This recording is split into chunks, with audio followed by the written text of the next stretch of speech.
Hello, bonjour à vous et bienvenue dans ce live où je vais vous parler de la souffrance et à la fois en quoi la souffrance constitue un remède et des remèdes qu'on utilise contre la souffrance. Par remède, j'entends vraiment là pour le coup médicaments style antidépresseurs et tout ça. Je vous laisse le temps d'arriver, que si vous regardez ce replay, n'hésitez pas à me poser vos questions dans les commentaires, je prends toujours un temps pour y répondre et c'est vraiment avec joie. Là.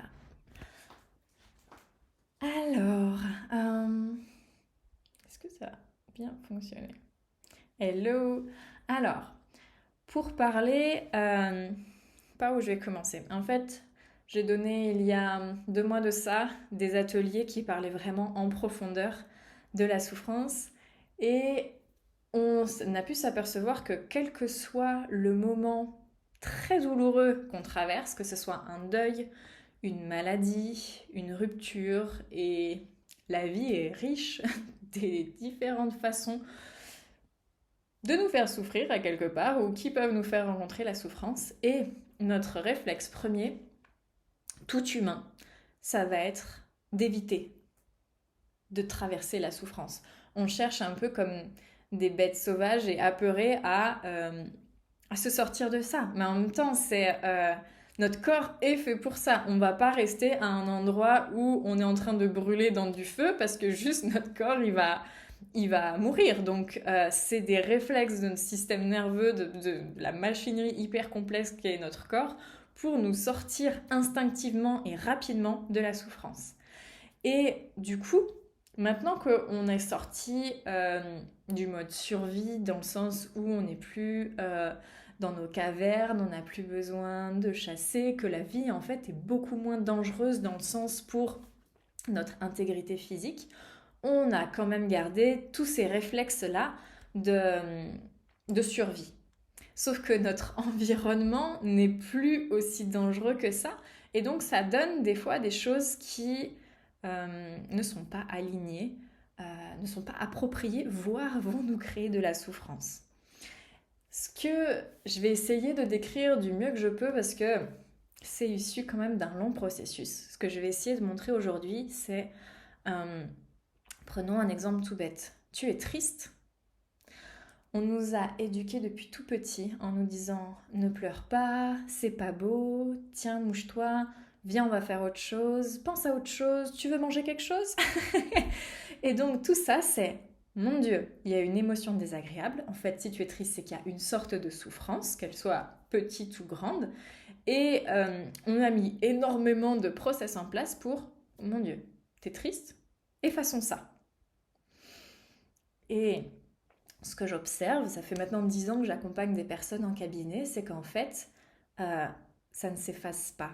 Ça vient se stocker dedans. En médecine chinoise, les émotions sont vraiment des choses qui vont petit à petit devenir de plus en plus palpables et créer des mots.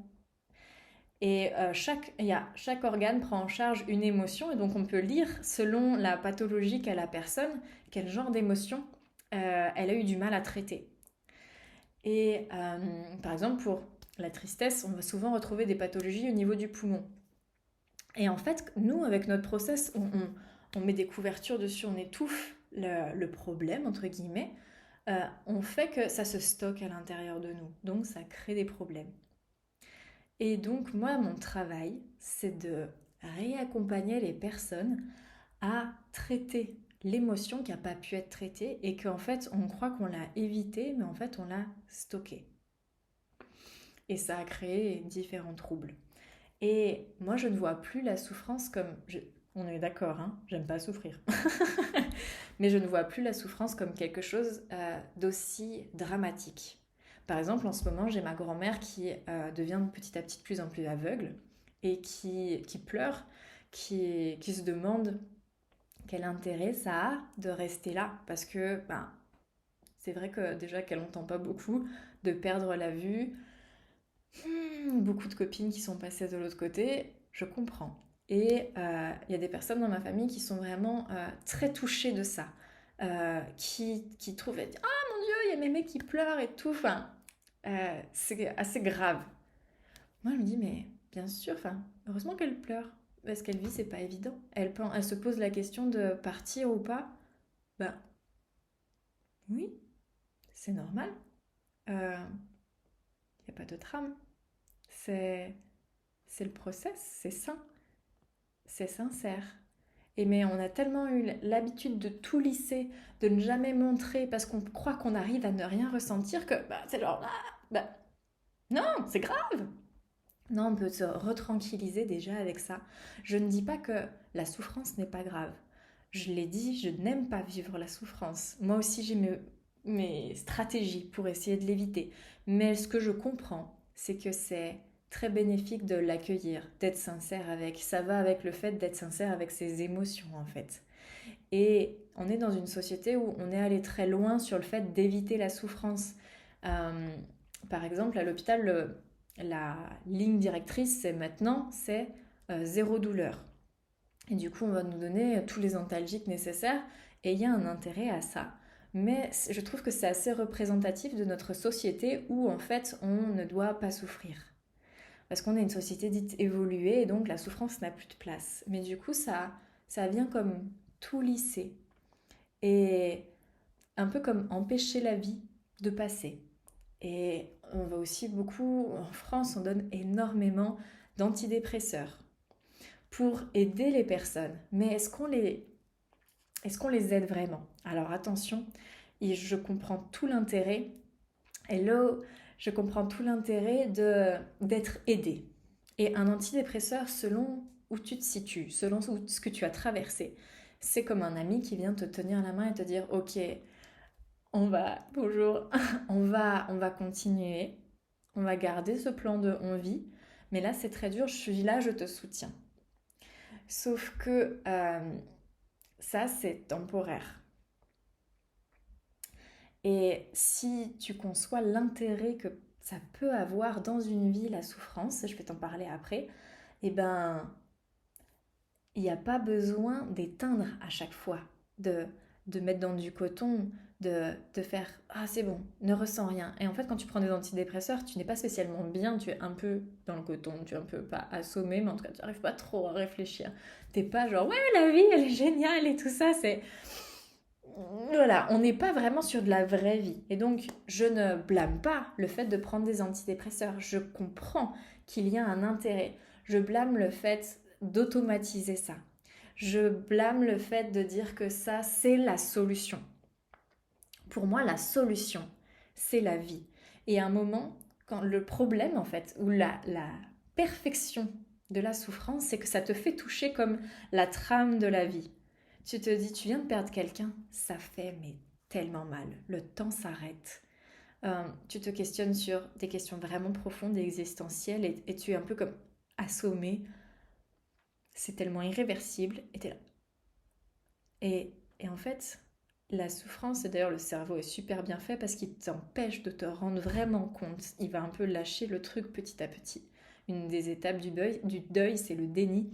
Et ça sert de protection parce qu'en fait, le voltage est tellement fort que tout pourrait péter. Et donc voilà, le cerveau te protège de ça.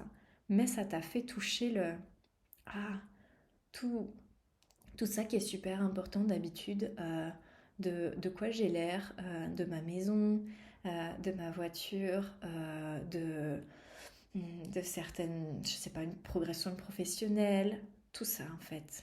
C'est pas ça le plus important pour moi. Le plus important pour moi, c'est de serrer mes enfants dans mes bras, c'est de pouvoir profiter et pas d'accumuler de l'argent pour profiter plus tard, juste de vivre vraiment. En fait, chacun va avoir ses trucs. Je suis pas là en train de dire c'est ce que je dis qu'il faut faire, c'est ce que je dis qui est le mieux. Ce que je suis en train de dire, c'est que ça te fait te poser des vraies questions. Ça te fait vraiment toucher de quoi la vie s'est fait et du coup tu sors du mode automatique. Tu sors du programme qu'avait prévu pour toi notre culture ou notre gouvernement depuis l'école.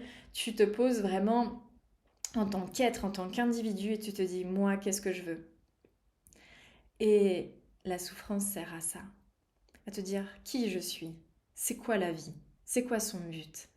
Et quand tu t'assommes avec des antidouleurs, quels qu'ils soient, psychiques ou corporels, euh, Et on est encore une fois, je suis d'accord sur tout l'intérêt que ça a. Je ne suis pas en train de prôner le fait de souffrir, mais de remettre à sa juste place, la souffrance, c'est pas le diable. La souffrance, c'est le truc qui fait lever le voile.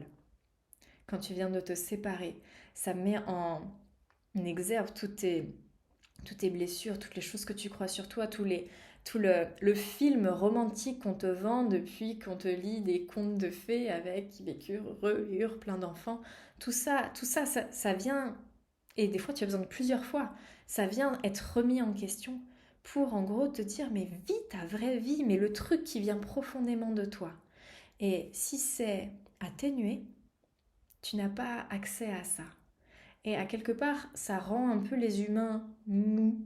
Ça fait que quand tu souffres pas, tu peux accepter plus de choses parce que, genre, je sais pas, il y a peu, il y a eu Gilets jaunes, machin, et tout ça. Et imagine un peu complètement anesthésié, et il y a 1000 anesthésiants, mais là on va rester sur le côté antidépresseur et antalgique parce que les écrans et autres en font partie. On a pu être anesthésié de vraiment beaucoup de façons, font qu'en fait, ben, tu restes tranquille, tu acceptes beaucoup de choses.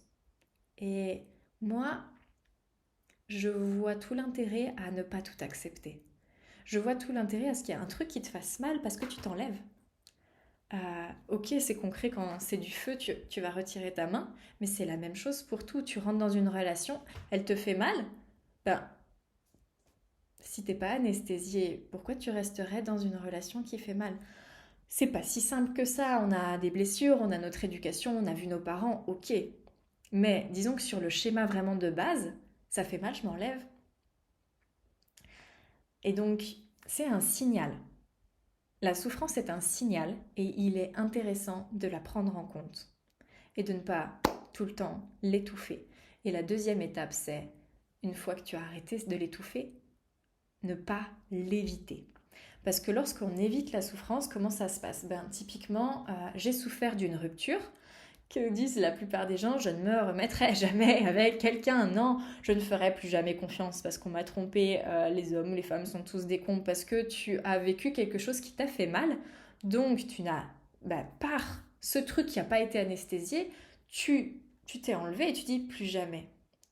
Et si tu te proposes une vie où la souffrance, c'est pas si dramatique que ça. Je sais comme c'est euh, tricky le truc que je suis en train de dire, parce que je sais aussi comme la souffrance fait mal. Je me place un peu sur l'ordre du concept. Je suis vraiment pas en train de dénigrer quelqu'un qui serait en train de souffrir. Je suis humaine, j'ai pu vivre des choses comme ça et je comprends comme c'est compliqué et comme c'est complexe. D'ailleurs, vos questions sont vraiment les bienvenues pour pouvoir apporter plus de concret à ce que je suis en train de dire. S'il y a des trucs qui vous semblent flous, s'il y a des trucs pour lesquels vous n'êtes pas d'accord, ils sont vraiment les bienvenus. Ça m'aidera aussi à rendre ce discours plus, peut-être plus humain ou plus compréhensible. Mais donc, si tu te proposes une vie où la souffrance, c'est ok de la vivre, c'est-à-dire que, mettons, tu t'es fait quitter, et peut-être même salement quitter, et tu te dis, je continue à garder les bras grands ouverts à la vie, peut-être que ça va me réarriver. Mais du coup, avec cette dose de souffrance-là, j'ai aussi accès à une dose de joie. Et en fait, lorsque tu t'anesthésies, lorsque tu refuses, que tu es en train un peu comme de tronquer la vie, dire ok, plus jamais de relation amoureuse, on est d'accord, en fait c'est très rare que ça marche, hein. Mais en fait, tu vas rétrécir ton champ d'action. Plus jamais ci, plus jamais ça. Ah non, ça fait trop mal. Et du coup, tu te retrouves avec une vie qui, au fur et à mesure des années, va se retrouver de plus en plus serrée, de moins en moins joyeuse, qui a de moins en moins de sens. Lorsque tu dis j'accepte de, de vivre, donc de vivre aussi de la souffrance, mais pas que ça, tu réélargis, voire tu élargis encore plus. En fait, quand tu as vécu un deuil, en général, tu as une part de toi complètement assommée, complètement déprimée, mais tu es aussi là, ben, je suis encore là. Et donc, plein de choses n'ont plus la même importance et du coup, je vais pouvoir profiter, je vais pouvoir me lâcher la grappe sur certaines choses et ça ouvre. Quand tu as rencontré une maladie, souvent c'est ça aussi, c'est merde, j'ai failli mourir. je suis encore là, ben, il y a d'autres choses que je vais faire. Et moi, mon invitation, c'est vraiment ouvre, ouvre, ouvre. La vie, ça peut être très, très vaste, beaucoup plus vaste que ce qui est possible à l'heure actuelle pour toi. Et moi, je dis ça d'un plan où j'ai ouvert des endroits dans ma vie, mais la moi du futur, elle doit être en train de se dire, Jade, il y a aussi ça qui peut être plus grand. Et donc, euh, si tu étouffes, tu évites la souffrance, tu rends tout plus petit et à quelque part tu rends tout plus insipide, plus déprimant. Tu vas petit à petit perdre le sens, l'intérêt de la vie. Tandis que accepter la souffrance, c'est pour moi le médicament. C'est le médicament à la vie. C'est c'est ça qui fait que ça a un intérêt. C'est ça qui fait que la joie, elle est aussi goûteuse. C'est ça qui fait que quand tu tiens quelqu'un dans tes bras, c'est pas la même chose quand tu n'as jamais perdu quelqu'un que quand tu as déjà perdu. Et en fait, c'est pas évident à décrire parce que dans le concret, c'est pareil, t'as pris quelqu'un dans les bras. Seulement dans le vécu intérieur, il y a soit genre, ah, c'est cool, soit le putain, c'est bon, c'est je profite, c'est la famille, c'est quelqu'un que j'aime, c'est peu importe, un ami. Genre, t'es là et putain que c'est bon d'être ensemble et ça n'a pas du tout la même hauteur, la même intensité, la même vibration.